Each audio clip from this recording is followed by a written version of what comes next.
All right, I'm glad to welcome here three fixtures of various sorts on the Texas political scene right now, and I'll introduce them in order.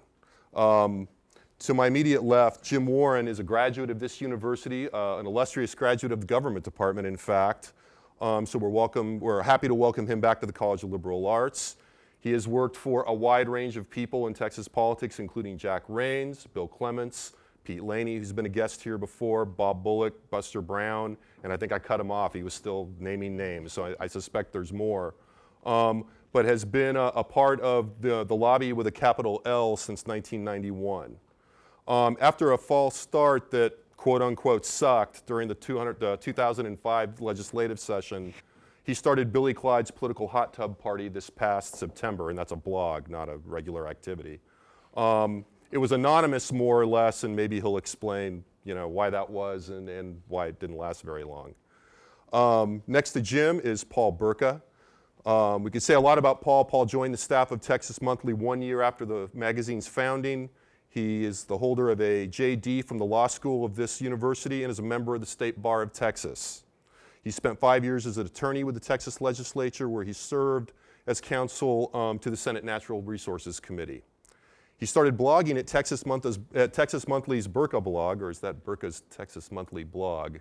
I kept playing with that. I couldn't figure out exactly how I wanted to do that. I hate the name. he Pick something new. Well, he started, well, maybe we'll do that before we're done today. That'll be the first question. What should Paul Burka's blog be called? He started blogging at this site more or less 16 months after describing himself in print as, quote, stuck on the old fogey side of the media civil war between the MSM, which I appreciated as an abbreviation, and the bloggers, defending the idea that our expertise and credibility do make a difference and that our filters are now necessary to protect them. And so we'll also ask Paul why he started blogging. And then next to Paul is Eileen Smith, who functions under the thin pseudonym, Pink Lady, and is editor-in-chief of In the Pink Texas and has a master's degree in journalism from Northwestern University. So sad. That was a sage nod. I like that. At one point, she worked as a staffer for Rob Junell in the Texas House. She started In the Pink Texas in January 2005 for reasons that maybe she'll explain to us if she's explained them to herself fully, which I'm not sure is the case. So thanks all of you for coming. I guess what I sort of implied in all that is I'm kind of curious for everybody here, what made each of you start, since you all sort of started from such very different places? What made you start blogging, Jim? It was a total lark. It was actually over the Christmas vacation last year, and a fairly high-ranking state staffer called me and said, "Have you read Burka blog?"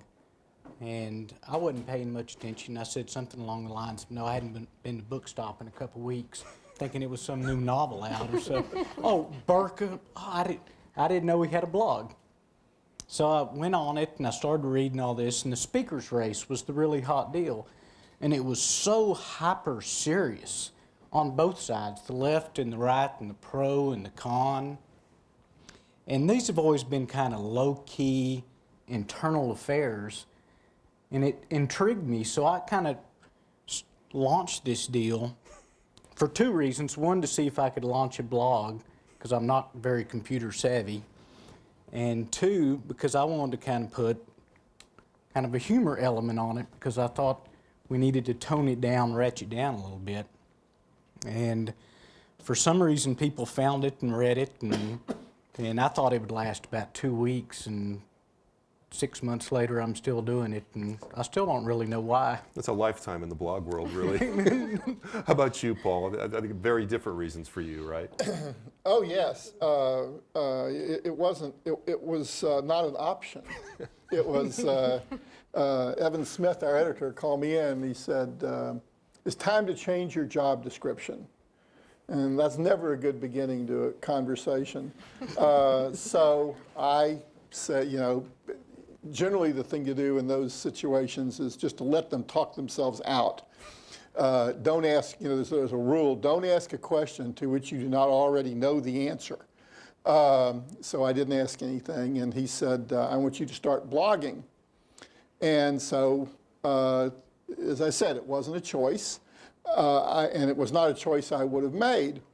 But it seemed to me at the time to be a demotion. I was executive editor of the magazine. I thought, well, you know, this year a blogger, next year a tin cup. And so I said I would do it. And Evan's initial idea was, he said, I want you to blog 6 times a day. My next thought was suicide. I just thought, and remember, this was July. I mean, like when nothing was going on. So, but it had to be done. And so I think the hardest part was the technology was not that difficult to learn. I was surprised to find out. And because if it had been difficult, I would have probably not been able to do it. But the hard part, I think, for me, was finding the right voice. That at some point I could read my own work and thought, this reads just like it's in the magazine, and that's no good. So I started, you know, more first person, a little more opinionated, and eventually came with the idea that the way to cover the legislature is the way that ESPN does SportsCenter. You know, you just who's winning, who's losing, who fumbled, you know, who's done great, what are the top 10 plays. I mean, I don't specifically do that, but that's how I think you have to do it, because it is a sport. It's great sport, and the teams change all the times, and you don't know what the uniform numbers are.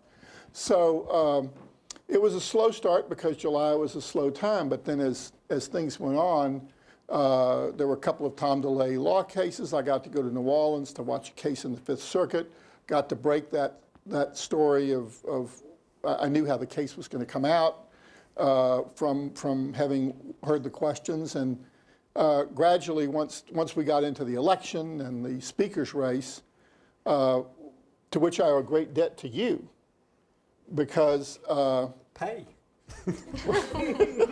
yeah, all right. How much would that be?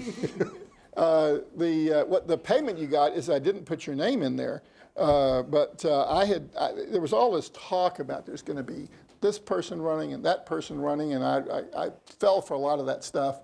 And finally, I just wrote an item that said, I am tired of hearing about the speaker's race. I'm not writing another word about the speaker's race until some wannabe steps forward and says, I'm it. And about 5 minutes later, I got an email that said, the wannabe is Brian McCall, and he filed his papers to run on Friday, Jim Warren. And so the game was on. And I was able, I guess, to break that story, that the papers have been filed.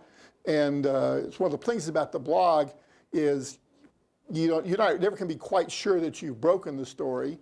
And in the second place, if you do break the story, nobody gives you any credit for it. The newspaper that finds it 2 days later will get the credit. But anyway, I said that Brian McCall, I called Brian. I called Brian and I said, Brian, I got this email. It says you filed your papers Friday to run. And I said, I'm not going to publish it if it's inaccurate. Because normally I publish all letters I get, but I'm not going to publish this if it's inaccurate. So if you tell me it's inaccurate, I won't publish it. Long pause. So I knew I had him. And so, you know, he said, I did publish it, but I wish you would hold off for a couple of days. It was the Friday before Christmas. He wanted that long weekend. And I said, can't do it. Brian said, the minute you make 2 phone calls, the whole state's going to know. So I like Brian. He's a friend. I'd much rather have had him be speaker than Tom Craddock, but this business is business. So I published that, and thanks to you for sending it. So. And you? And from then on, it was kind of smooth sailing. And you, Pink Lady? Well, I'm the oldest blogger at this table. You're the senior blogger. I am, yeah. So I started it in 2005, and I was 32 when I started the blog, and now I'm going on 35. And I don't know whether that's a good thing or a really, really sad thing for me. But basically, when I started it, it was just a platform for me to write. It was just kind of a creative outlet.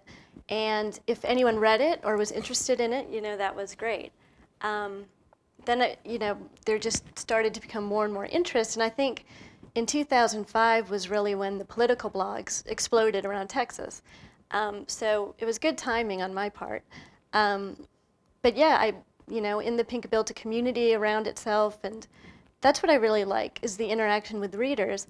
And Mr. Warren over there used to be one of my best commenters, and then he started his own blog. I used to learn a lot from what you said, including when you said there is no speaker's race.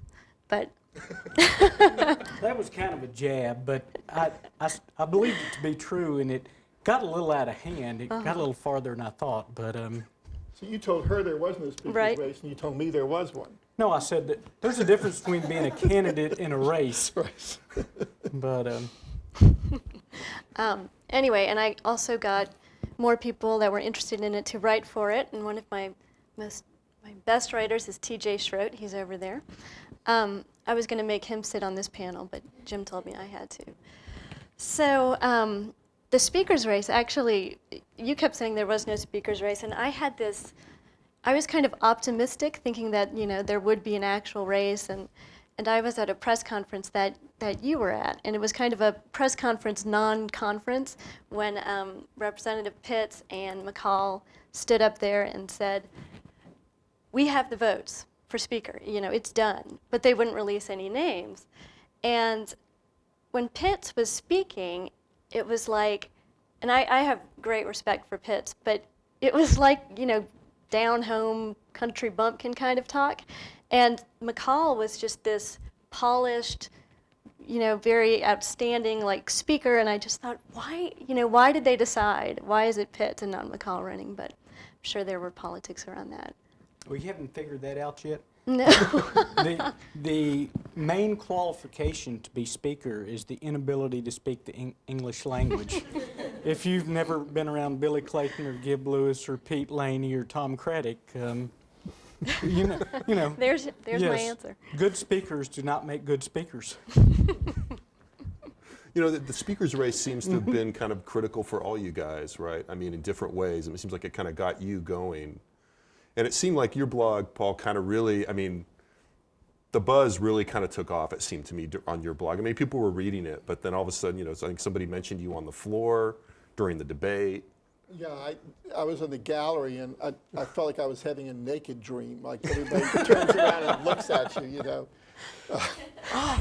My eyes. And then it was, but I think it was something that changed so often every day. You could post 3 and 4 times a day, and one of the liberating things about being a blogger is that you don't have to be right all the time. You can say something and then something, no, now somebody else told me that's not right, and here's you have to be right some of the time, but not all the time. And so, it was trying to, again, cover the race in mid, as a sort of midway through, as it was happening. The freedom to be wrong. Yeah, yeah. And, you can pull them down and change it, and it goes away, and no one ever knows what was there. So it's. Well, I got to ask you guys something else, but since we're on the speaker's race, Eileen, talk about your effort to live blog the vote. Oh, yeah. Well, I thought for some crazy reason, that I'd be able to just get on the House floor, and not on the House floor, but in the chamber. And you couldn't get in. People had been waiting and getting tickets because everyone expected this big brawl on the floor. So instead, I snuck into this little extension, one of the hearing rooms, and watched it on the TV. And then my battery went dead, and I didn't have my extension cord. So then I went back to my office and was trying to pull it up online, but everybody else was pulling it up online. Finally, I got online, and but the readers in between those times were like, "Where are you? Why aren't you talking about the speaker's race?" Like I had just abandoned everything. Well, that was the general impression, yes. Well, thank you, Jim. Well, that happened to me. It was the speaker's race was Tuesday, and so the weekend before there was a lot of activity. Well, there was a huge bridge tournament. She made fun of me because I'm a bridge player. So, and in fact, I wrote, I said, okay, you know, y'all, in fact, I just went to a bridge tournament, spent all day playing cards in a big bridge tournament. And I came back and I had all these emails. Where have you been? You know, what are you doing? Why, you know, have you stopped? Have you gotten, it was like, you don't have a life, you know. They own you, and it's. That was actually the next thing I wanted to yeah. ask you about. I mean, all of you have got interesting. I mean, you were talking about how you love your community. Well, the big difference between, well, one of the big differences is that, you know, Paul's readers are holding him accountable, but he gets paid. You know, I mean, when readers are like, I can't believe she's taking another 3-day weekend, I'm like, I'm not getting paid to do this. This is a hobby. Right. You know, so it's I don't need, you know, I don't have to be And you accountable. posted in a really amusing way about telling people to basically leave you alone about posting. You know, it's difficult enough to go from E2 to the 3rd floor or 4th floor proper, because people want to grab you and talk to you about this and that, and it's almost kind of like getting mugged trying to get from the far end of the Capitol to the other end. But I'd get people stopping me, not saying, have you seen my amendment, or have you seen the committee substitute, or do you have a witness that's going to show up at this committee? It was, damn it, Jim, you hadn't posted anything in 3 or 4 days. What's wrong? We post something. It's like, well, I come up here at 7 in the morning and I leave at 10:30 or 11 at night. It's kind of, I don't get paid either, Eileen. So, and I suggested to my fans, if they were that interested in mindless entertainment, get a pet monkey. You think it would be about the same? No, I think the pet monkey would probably be more interesting. It would post more anyway. And probably is a better typist. No, the pressure to be fresh, I think, really. I mean, I think that's why, you know, it's 6 months. You know, you're a veteran already. I mean, it's hard to keep it going. It's really hard. You know, I want to ask kind of, you know, one more thing that is a little more applicable to you guys and to Jim, although you probably have a view of this, is, you know, you guys both obviously in different ways come from journalism. How was that transition in terms of, you know, being the blogger and being the journalist? Are they the same, Paul? No, I mean, they're different. In fact, I would sometimes have, you know, even in the staff meetings, you know, like Evan went around the room once and said, okay, everybody tell what you're writing, what you're writing next. Got to me and I said, well, I used to be a writer, but, you know, now I'm a blogger. And I sort of feel that way. I mean, I feel like I'm slumming, but, you know, slumming is fun. And you know, you can write in first person when you feel like it. You can say, I don't get it when you feel like it. And it just, and I think it's liberating. But the other thing I try to do about the blog is I try to report. And so it's, you know, I'm a journalist in the sense of being a reporter. I spent, you know, I'm in the process of interviewing every senator right now. Patty Hart is my colleague, and you know, we spent an hour and a half with Senator Caroni yesterday about transportation, and we're gonna make the rounds of the senators. And I spent lunch with Justin Keener from the Speaker's office here, and a member and another staffer talking about how the fruit case got settled. And so, you know, that's that much, to that extent, I guess I'm still a journalist, or maybe just nosy. And, you know, I've always wanted to know what's going on, and that's the main thing. I think whether you call it journalism or blogging or whatever, I think there are 2 qualities you have to have. One is you have to be curious as hell and really want to know what's going on, and then you really want to have to tell what you know. You have to have that inside of you, something there you want to get out. And so for me, I write at weird hours. I posted this morning at 5 something and 6 something. You know, got up, went in, had things to say. So I think of myself still as sort of barely in the journalism camp because I think reporting is what matters. You have to have the combination of reporting and attitude and, you know, and inside information and that sort of stuff. And from the Well, I'm a slums? Are you from the dancing monkey slums? in the slums. I don't think I got my master's in journalism thinking that I'd end up, you know, being a blogger.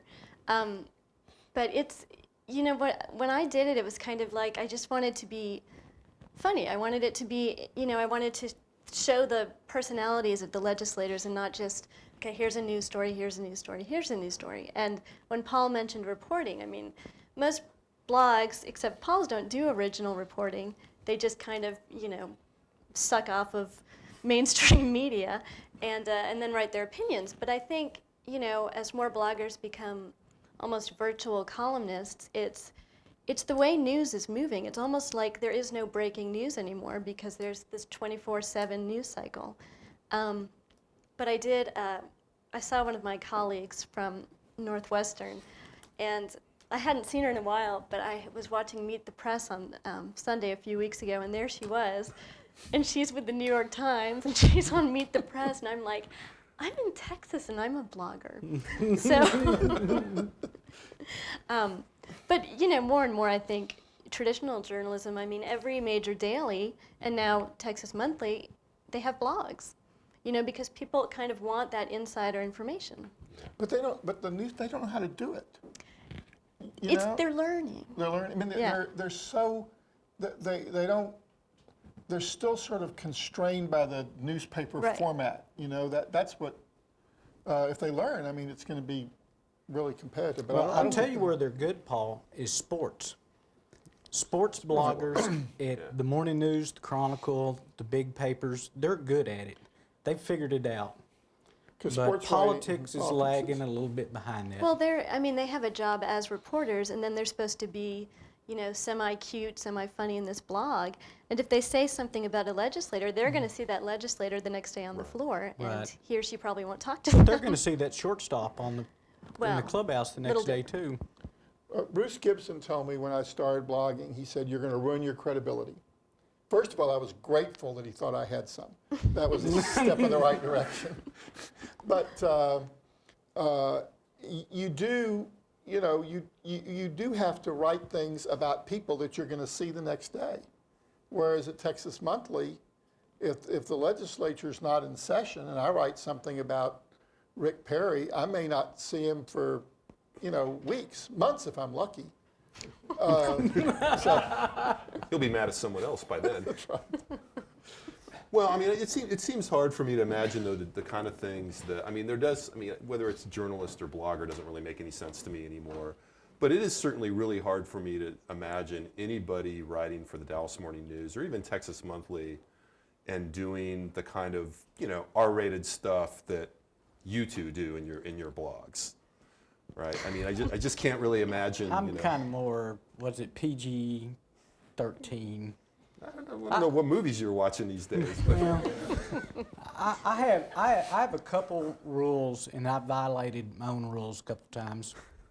But I don't try to do anything that I think that someone would be personally offended by.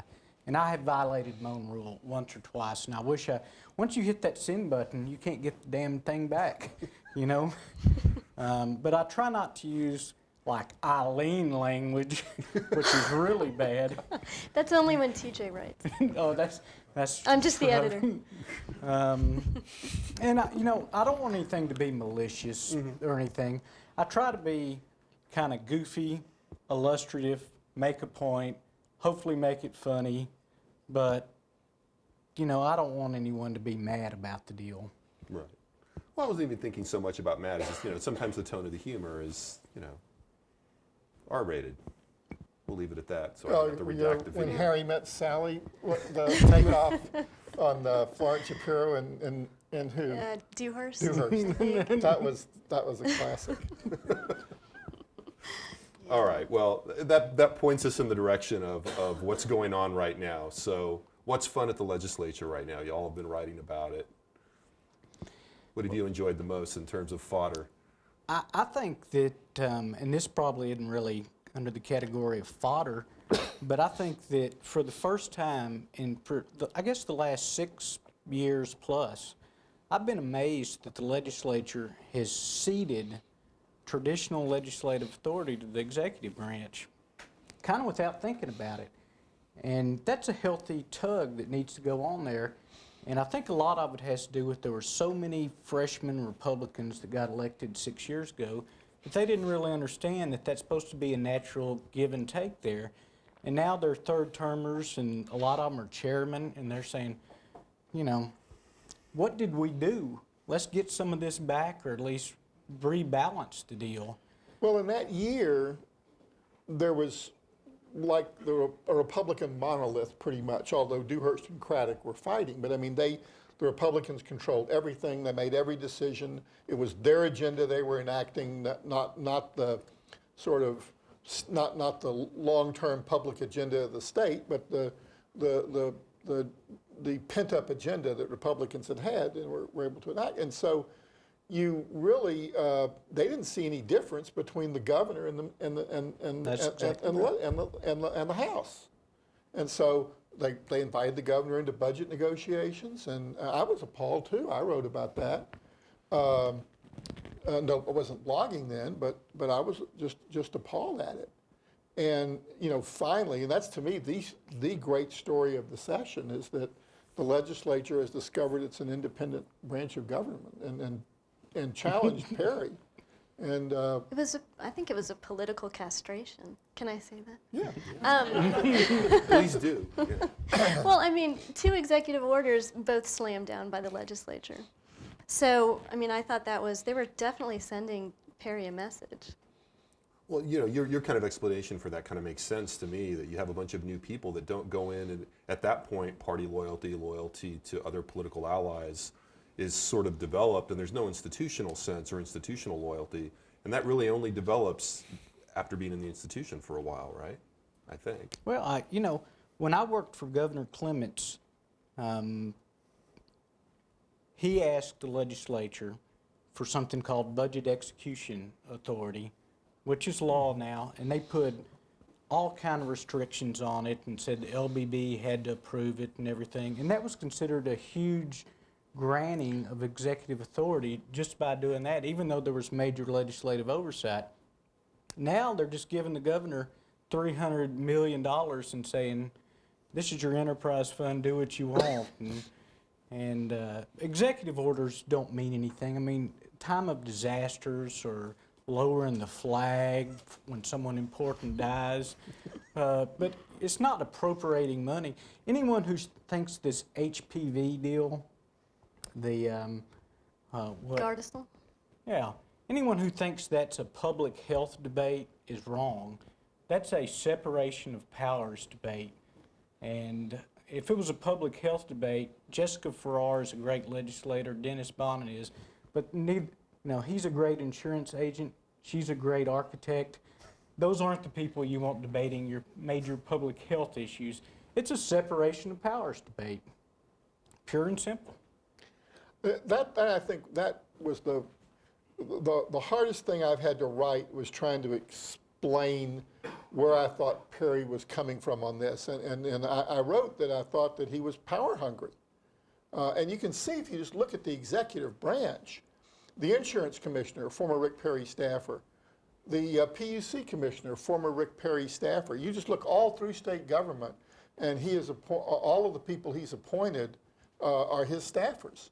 Former staffers, they're all out there, so that he can run those agencies and basically bypass the legislative oversight, tell them what to do. And I wanted to get into psychobabble on it. I really did. But because I'll give it to you all, but my theory is that Perry is somebody who has no respect from the populace at large and never has had any. And so his answer is to try to sort of compensate for it by amassing more power. And by God, I'm the guy. And so it was hard to write. I'm not sure I did a very good job of it, because I knew there was a line I shouldn't cross, but I never found it. Well, let me tell you, Ann Richards actually started that by wanting to have the executive directors and name the chairman, and Sunset gave her that slowly. And I think the job of a governor, head of the executive branch, if you're going to get blamed for everything, you ought to have a little control over government. I don't blame him for that, but I guess the thing that disappointed me is the legislature didn't fight back for 6 years. Yeah, you know, both sides ought to try to take power away from each other. That's healthy, and the judicial branch too. And it was a one-way street. Perry got his way for 6 years, and now he's surprised that there's a backlash. Well, duh. Yeah, that's. What have you written the most about? Oh, I did write a lot about HPV. Just because, you know, on one hand it was like, oh, this is a good idea. How can it not be a good idea, you know, preventing cervical cancer? And then you get into the politics of it, and Mike Toomey's the main lobbyist, and I think it was, I forget who, Gardasil, which is the vaccine they were going to use, is from Merck. And GlaxoSmithKline had the exact same vaccine in the pipeline. And Toomey was representing Merck, and it just seemed like, you know, I mean, it's power again, what Paul was talking about. But I think what I probably wrote the most about was some of Leo Berman's fine immigration legislation. He basically wants to deport all Hispanics. Yeah, I mean, it seems like there's a good, I mean, early in the session, before things start to die off, there's always a lot to write about, right? Because, because who knows what's going to make it and not make it. You know, that's an interesting issue about the immigration deal, and I think one of the things that hadn't been covered by the MSM, as they say, is there's a big division in the conservative community between kind of the social conservatives, that's not really the right word, and the business conservatives. Because if you want to run the housing and overall construction and the restaurant and a lot of the small business, and I mean, I don't see these guys who are the Leo Bermans of the world who want to clean their own gutters and replace their own roofs, and they're even out mowing their yards in Tyler on Sunday afternoons. These people provide a very valuable service and at a cheap cost. But there's, for some reason, the Dan Patricks of the world have this idea that this is going to ruin our society for some reason, even though the Comptroller's office had said it's a 17-point-something billion dollar benefit to the Texas economy. They're convinced that somehow we're breaking their local hospital authorities or something, which is demonstrably not true. And I don't get it. I really don't. Well, it's like the Farmers Branch ordinance. I mean, it was like it just came out of nowhere, and I think it's just fear-based. I wrote a column about it in the old, the old mode in the magazine, and that's how I started. It was, I don't get it. I thought we decided on this back in when we had an immigration bill under Reagan. We had an amnesty. We decided what we were going to do, and this is a really strange issue because in politics, there are almost all issues come from either just the bureaucracy. If you go to the LBJ school, when you study policy development, what they'll tell you is most of the issues come from indicators. These little bureaucrats in green eye shades studying, what the climate is, or what the income level is, and then they see these problems and then they try to address them. And or they come from an election when someone either the government changes hands or someone is run on a platform. They almost never start from the grassroots and bubble up. I mean, that just doesn't happen. And immigration did that. It was the politicians would never, ever have gotten on this issue. They had no choice. And because you have people like Leo who are just nutty on the subject. I haven't looked this up, but I was at dinner the other night and some Republicans were talking about this. And apparently Linda Harper Brown has a bill that if there's a traffic stop and that you find there's an illegal alien in the car and she's pregnant, she must be deported immediately.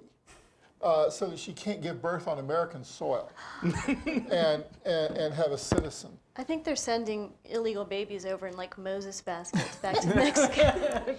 And then there was and if they aren't sure whether they're pregnant or not, they can give them a pregnancy test, which gives a whole new definition to the word spread 'em. Now see, that's bad language that he uses. Yeah, but it's not on the blog. That's only from Paul Burka Live. But this is just crazy stuff. Stand up. That's excellent. Okay, well, I think we've touched on this. I want to open it up for questions, but let's give you a chance. Who's like giving you the best stories in the legislature so far? Both, who do you rate highly, both in terms of seriously doing good work and maybe only semi-seriously giving you things to write about?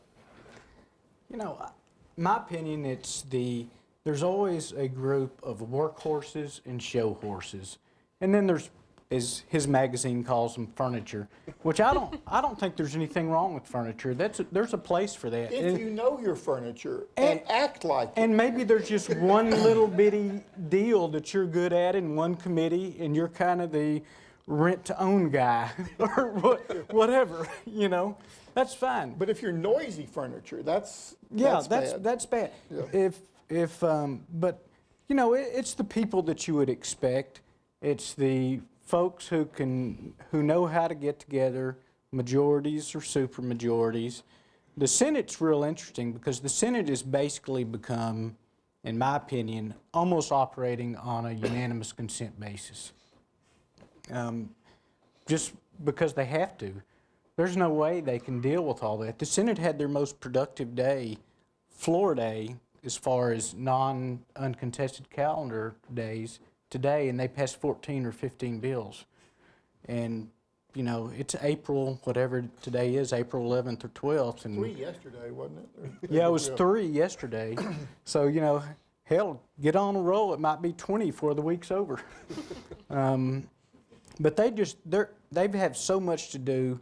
And there's a lot of talent in the Senate, but it's a lot of talent that it's not like, you know, a Farabee or a Monford or an Ike Harris or these guys that have been up here for 25 years and it's Brymer and Averett and Duncan and Ogden, and there are even a lot of new senators. I looked around today. I just happened to be going through the gallery. I saw Kirk Watson and Glenn Hager debating something, not debating like disagreeing, but two very bright guys. They're going to be stars of the Senate if they hang around, but they're not those old bulls like when I first came up here, and Burka came up here when I was in kindergarten. So, you know. Yeah, I worked for Babe Schwartz. Yeah, I know. That was probably not a person I've I ever worked heard for the of. guy who beat Babe You worked Schwartz. for Lester, right? Right. So what do you think, Paul? Well, there are people who, if Eileen weren't here, I would say this with more confidence, but she's going to write about how crazy I am. And maybe she's right. But I think Warren Chisholm has been remarkable in this weird way. I mean, you know, I'm telling Evan, you know, Evan's wife is on the board of Planned Parenthood. Evan is you know, comes from New York. He's pretty liberal, but he understands the other side too. I mean, Evan's an incredible editor, but you know, the words Warren Chisholm will send him into a foaming, you know, rage. So Chisholm Chairman of House Appropriations. So he wants to know, give me a preliminary best list. And so I said, well, I've got some names. There aren't that many. This is the House. You know, I'm not overloaded with bests. But, you know, I gave him a couple of names. I said, then there's Chisholm. I said, I think he's been a really, really good chairman of appropriations. And he said he just has a great sense of the tides of the House. He's a veteran. He knows what the kinds of people you're talking about. They're not bulls in the House, but they're sort of senior guys who sort of know when it's time to do something, when it's not time to do something, to respect the institution. And I told him a couple of stories. So I'm getting ready to leave the house the next morning, and he calls me up and he says, "Do you know what your Warren Chisholm has done?" And so, he's introduced a bill for mandatory Bible classes in Texas, and the abortion trigger bill. And so, don't give him to me on the best list. So, what am I going to do? So later that day, I'm at the Capitol, and it's getting pretty late. It's about 9:30, and I run into Scott Hochberg, who's on the Education Committee, and they've just heard the Bible bill debate. Scott talks about it a little while, and I said, well, what am I going to do with Chisholm, And he said, well, let me tell you about Chisholm. Yeah, he's got these crazy bills, but he said, during the appropriations debate, right after the Democrats tacked an amendment on for a pay raise, taking the money out of the Republican idea of merit raise and into the more education community popular across the board pay raises. He said, I had the next two amendments. And he said, I was scared to walk up there. And he said, I got up to the front and said to Warren, I've got the next two amendments, and if you want me to take them down, I will. And he said, no. He said, I'll just accept them, no problem. So that was the first surprise. And then the next thing was, he said that, Scott said, who's a great legislator, Scott said to Chisholm, he said, I see you all are out working the floor trying to reverse that vote, trying to reconsider the vote on the pay raise. He said, I hope you don't do it because it will really blow things up. And Warren said, they're trying to reconsider it. They just don't know that they're not going to do it yet. And that's what makes a great legislator, right there. He knew what had to be done. You see, I am nuts, aren't I? I know you're thinking that, right? Right. So anyway. You'll be able to see that facial expression in the video later. So to me, I think Chisholm's the biggest surprise to me because it's, you can be a good appropriations chairman just by keeping a lot of people happy. But the meeting I had at lunch with Justin and his friends, or his people he got together, Justin told me that Chisholm, a couple of weeks out, called the exact dollar amount the plaintiffs would settle for, almost to the dollar, he said. So, you've got to, the guy has never been to college. And yet he has an ability that's unique to the House of Representatives. So. But we do support going to college. Yes, we do. Eileen? I think the anti-immigration stuff was fun to follow. Fun in a way that it was like kooky. When you talked about the abortion trigger bill, so that was one of the Senator Dan Patrick's, that was one of his big things in his campaign. And I don't even know where Dan Patrick's from, so I always just put in parentheses R, Crazy Town. But he's been interesting to watch because he's just ineffective. All he is a show horse, like you were saying. But you didn't say he was a show horse, but there are show horses. I've been trying to get you right about him for a year ago. Remember, I used to lobby you. I said, write about Dan Patrick. Did you? Hell, I actually sent him an email saying, can I do something in Texas Monthly about Dan Patrick? I just wrote about him walking off the floor when the Muslim cleric was saying the prayer. He's given up on you. He's not reading anymore. I did pass that on, and that was part of the genesis of Mimi's story, right, which was a good story. It was. My big disappointment was when there were all those rumors that I think I was the only one who believed that Rick Perry could be considered for the VP spot. And I just thought, God, that would be so awesome. Just to imagine that someone else from the governor's mansion would be on a national ticket. And then when Mitt Romney announced, I thought, that would be great because they look exactly alike. And I just imagined them standing together at, conferences and stuff. But it was never to be. You know what would happen? No. You know how lucky Perry is? Mitt Romney would go out on the inauguration day, he would forget his hat like William Henry Harrison, he'd be dead in a month, and Rick Perry would be president of the United States. On that note, I think we're going to open it up to questions. So if you'll let Sean come around, if you have a question, raise your hand and give Sean a minute to come. please, have at it. Over here. And while we're waiting for the mic, thanks very much. That was enormously fun.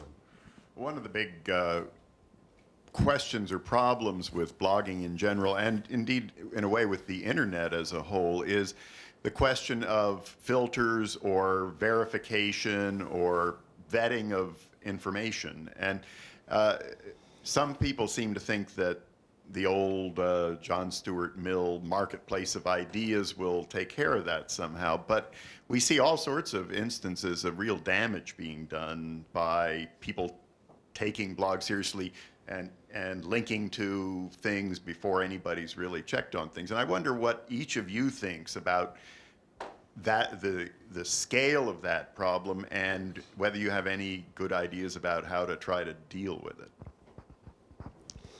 Well, I've frequently said that my site is what we call the no research zone.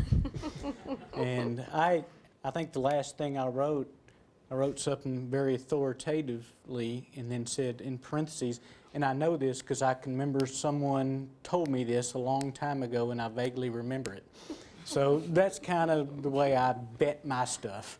So if you're writing your master's thesis, don't use me as a primary source. Paul? Well, I have to say that a lot of the time I spend, if I'm going to quote somebody, I look it up on the legislative archives. I mean, I want to try to get that right. Now, if I live, I live blogged, as they say, the appropriations bill, all the key amendments, and wrote about them. And I didn't try to go back and check all those quotes, but I did write them down and try to get everything as it went through. So I do think it's important to get stuff right. But there's also been, in terms of the self-correcting idea of the blog, one of the things I did was that we were sent a letter at Texas Monthly that the SMU faculty at the Perkins School of Theology was circulating against the Bush Library. And so I got that letter and I broke the story nationwide. Not that anybody else but you all know it, because there's no credit for it. But and then it was put up on HuffingtonPost.com. That story was taken there. Tons of comments there and on Texas Monthly. Many allegations about Bush's executive order and limiting access to the presidency and presidential papers and what it did. Well, about halfway through the first day, I got an extremely long and lucid letter from an archivist that laid out exactly what the rules were, what the problems were with Bush's order, the things that weren't the problems. It was amazing. It was amazing. It was so good that I not only published it, but I took it out of there and did an independent post on it so that readers would be sure to see it, because I don't know how many people actually read the comments. But that to me was a good example. And then the other one that was really weird was that when I was writing about Perry, who was clearly going to be a minority governor. He was going to be the plurality governor, not a majority governor. So I looked up to see who the governor was who was the closest, and it was Elijah Pease. And so I wrote a little piece about Elijah Pease and what he had been like, and I took it from the Handbook of Texas, and I said, this is what the Handbook of Texas had to say about Elijah Pease. And 10 minutes later, there is a posting from the guy who wrote the article in the Handbook of Texas. What does he do all day? Go out and Google Elijah Pease? I couldn't believe it.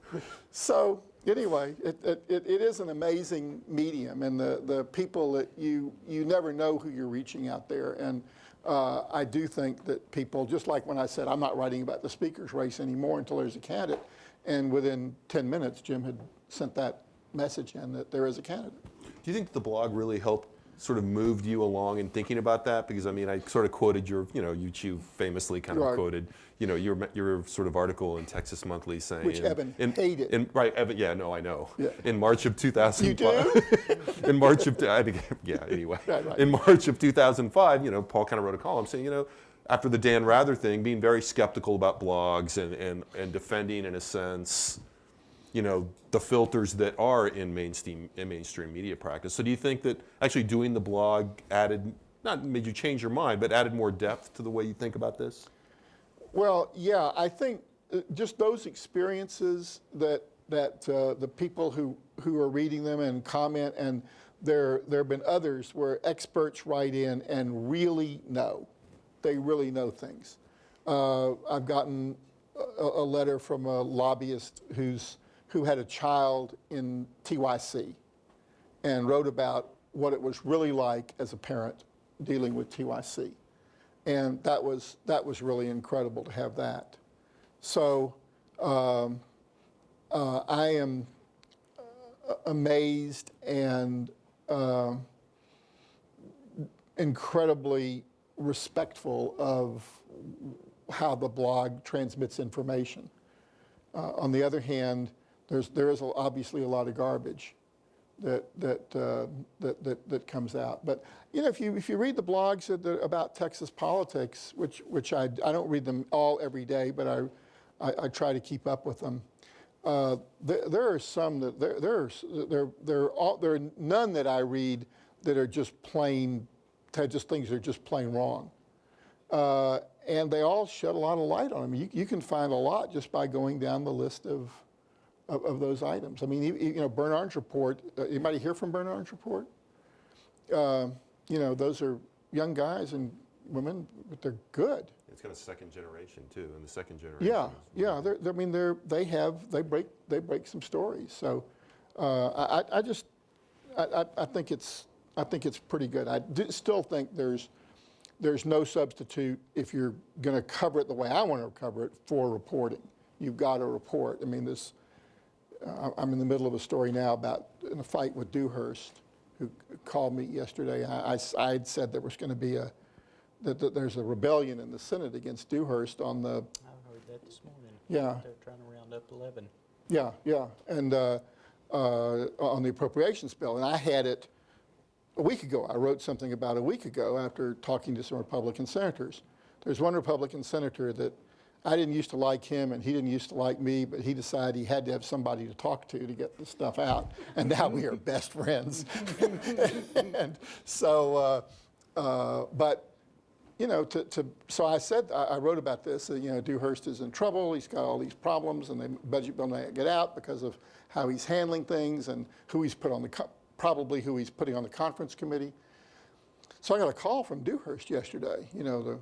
Will you hold, please, for the lieutenant governor?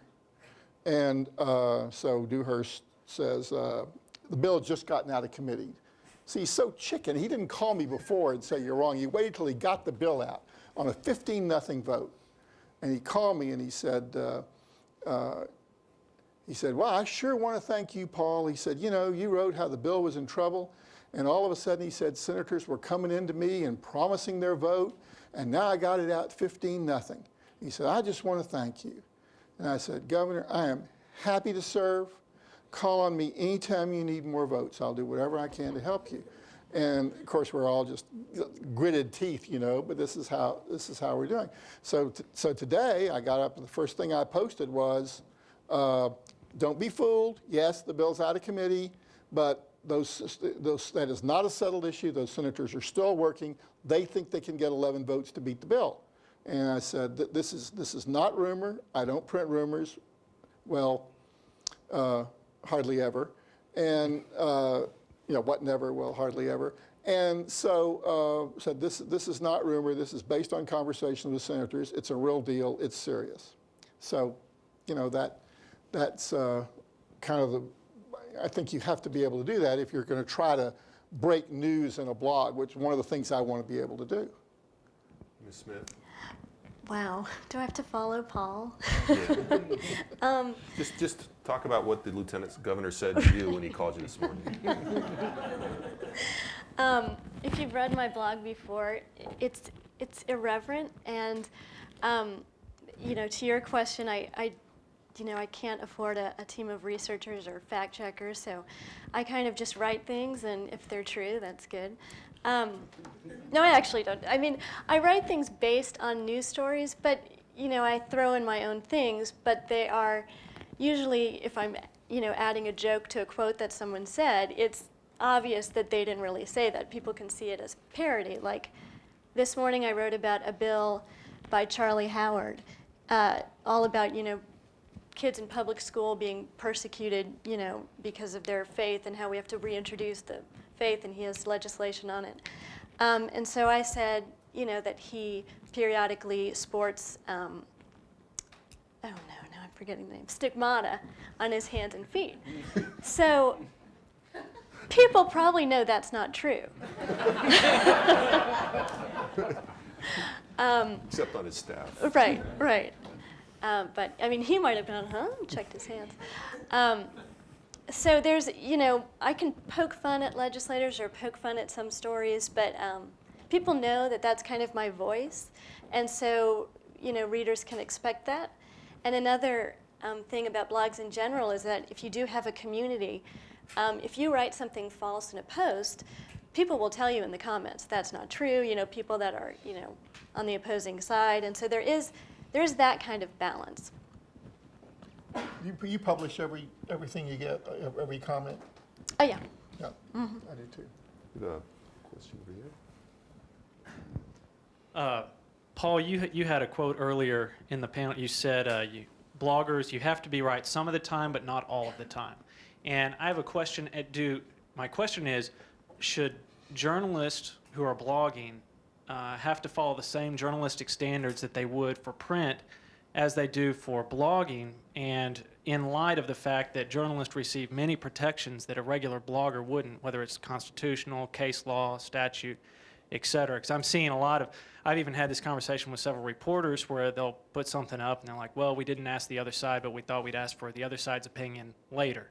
And it's like, then it comes into question, well, do you follow the same standards you normally would that your paper or news outlet would require for regular reporting?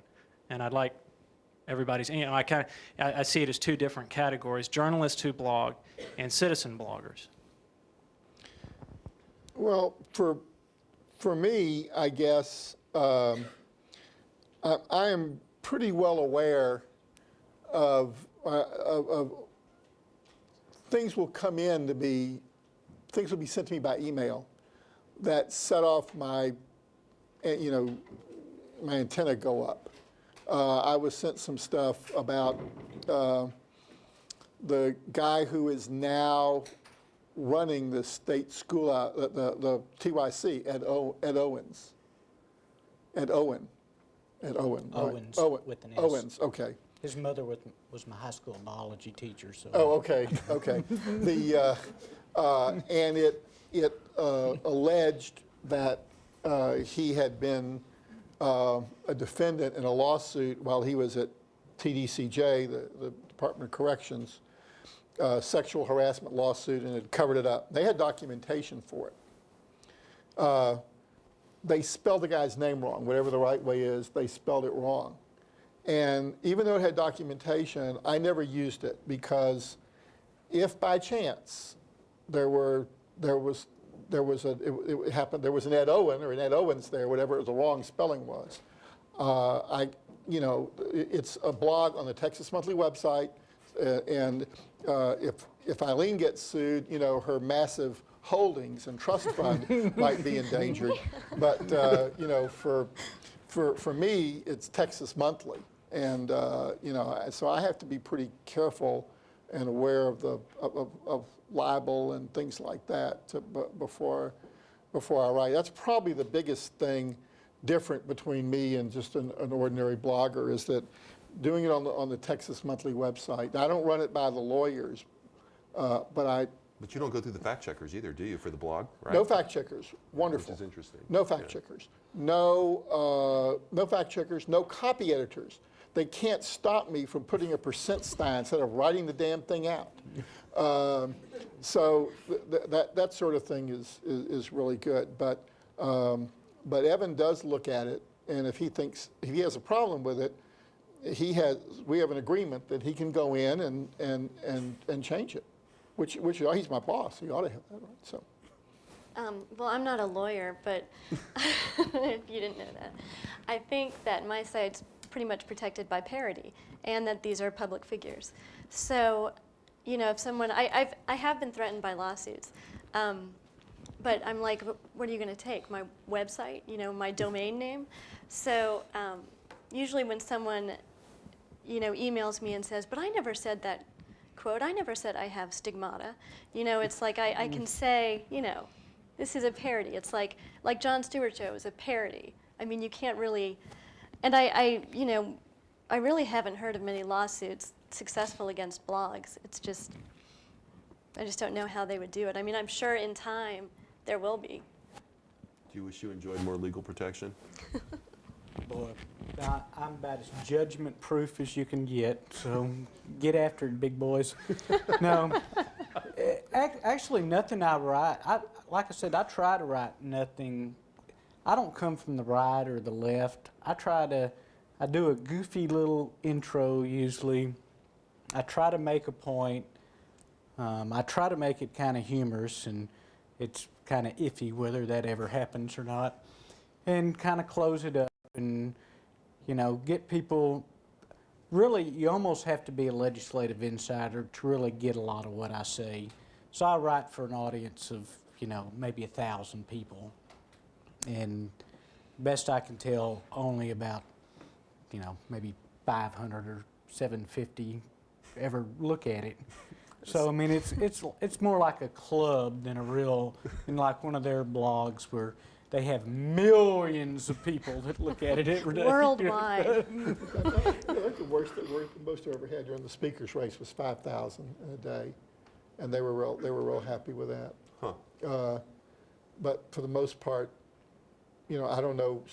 At the beginning, I didn't know if anybody read it because, you know, I've been writing it for a month and nobody called to say I've seen it or anything. So that's why I had to go to the bookstore when someone said, "Have you read Burka blog?" Thought it was the new novel by We had the another right over Mercury. here. I think you should identify yourself as a reporter, probably. I'm a web producer for CBS 42 here in Austin, and my question is kind of a mainstream media question. Certainly the blogs have some way of making money. I mean, my question is, do you track all of your uniques and page visits, and how do you translate that into funding, or are you even involved in that side of the business at all? I don't even know what you're talking about. Right. Blank looks from the panelists ensued. Somebody does it. I'm not. I don't. And I have no idea if I'm judged on that. I can tell you that my job description changed, but my pay did not. So, you know, but if you like to write, you know, I mean, what more could you ask for? So, Money. Money? In answer to your question, some bloggers do Google ads or they do blog ads, and I think they can make like $10 every 3 months from that.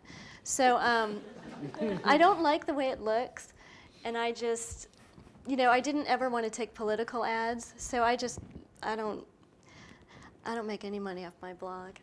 If anyone wants to pay me. I don't see, when you, well, you don't have it. I don't see on my, what I see is what I post on. So I don't see any ads. No, you wouldn't have any ads on yours. Oh, no. I was told the other day that TXU is running ads big time on our blog. Seems kind Whether of it's like a good TXU or the bad TXU, I don't know where there is. Want to split it with me? Other questions? Somebody else have a question in the back, I thought? Yeah, Axel? Oh, thank you. This is directed to whomever. What are your views on the future of blogs? Is there anything you would like to see accomplished through their potential? Big question. Way above my pay grade. I don't know. like I said, I started this on a lark, and I just write some stuff. It takes me 20 minutes. I hit send. If people look at it, they look at it. I don't really know. If you're looking for a futurist, I'm not your guy. I think that, obviously blogs and online media is not going anywhere. And I just see mainstream media and blogs as continuing to evolve to the point where they're, like blogs are on the mainstream media sites, and it all kind of joins together. That's what I see, but I don't know what Paul sees. Future of blogging. Well, we live in an era when everybody wants to be a star, and everybody wants his or her opinion heard. And I think that means that, the technology may change, and no doubt will, and will get better, and what we're doing now will be seen as primitive. But I can't imagine that there would be less of this, or that, that it will be. You just have to know what's not very good, and and what is. But sometimes I just go around I'll go to Midland and just try to figure out what the Midland blogs are, see if anybody has anything to say about Craddock. Sorry. There are Midland blogs. There was jessicaswell.com. Very well done. It is well It's done. one of the few I actually read. Me too. Me too. There was a Brownwood blog that had, it's called Brownwood Blog, that had stories by TXU, but TYC, same difference. By employees and what it was like to work at those places. So that's really, I published a couple of them. So I just think it's inevitable that it will, in fact, I think it's more interesting, how are the MSM going to compete with this? I don't think in the years since I've been doing this, I don't think that they're even close to figuring it out. Do you? They don't even know what to do. Well, it's a moving target. They figure something out a little bit, and then something else has changed already, I think. Yeah, but I think you'll see a lot more of virtual columnists. And I just, I really, like Paul said, everybody wants their opinion out there. Everyone wants their voice heard. And, I feel like there's going to be less straight news stories. And, people talk about blogging and credibility and how they don't have any. But, when the first newspapers started out, they were all just gossip rags. And then, there was the evolution of, okay, here's something I can take seriously. So I see, I don't even know how many blogs there are today, but I think it's slowing down, and it will, kind of the more credible blogs. Most blogs last like 3 months, and then the person shuts it down. So. It's hard to keep it going. Mm-hmm. I think, I'm dreading May 28th. What am I going to write about on May 29th? That's when the legislature goes home, And Evan's still expecting 6 posts a day. Well, Evan expects 10 best, 10 worst to make its deadline, so I know what I'm going to be writing on May 29th. But on June 10th, he's going to want to know why I haven't written anything in 2 weeks. But there's a huge difference between Eileen's blog and my blog. Everybody reads her blog. Everybody doesn't read my blog. There was during the governor's race, Eileen got a hold of, was the first, I think, to get a hold of the Kinky Friedman tapes. No. You weren't the first? That was Burnt Orange. Burnt Orange got Yeah. it? Well, all I know is that I read it on hers, the Kinky Friedman's things, or heard it, and it was incredible. And I wrote a blog that said, whatever you're doing, stop reading my blog and go immediately to her blog. This was a different post. It was a Kinky Friedman post, and there were about like 200 comments of people just screaming at each other and screaming at me. I was called miserable and psycho, and yeah. So I remember when you did that. It was incredible, and I've never had. I'm lucky if I get into double figures in comments on a blog. I'm lucky, the Bush Library is the one that got the most, and it was like I got 3 today on the Bush Library, and it was from December the 12th.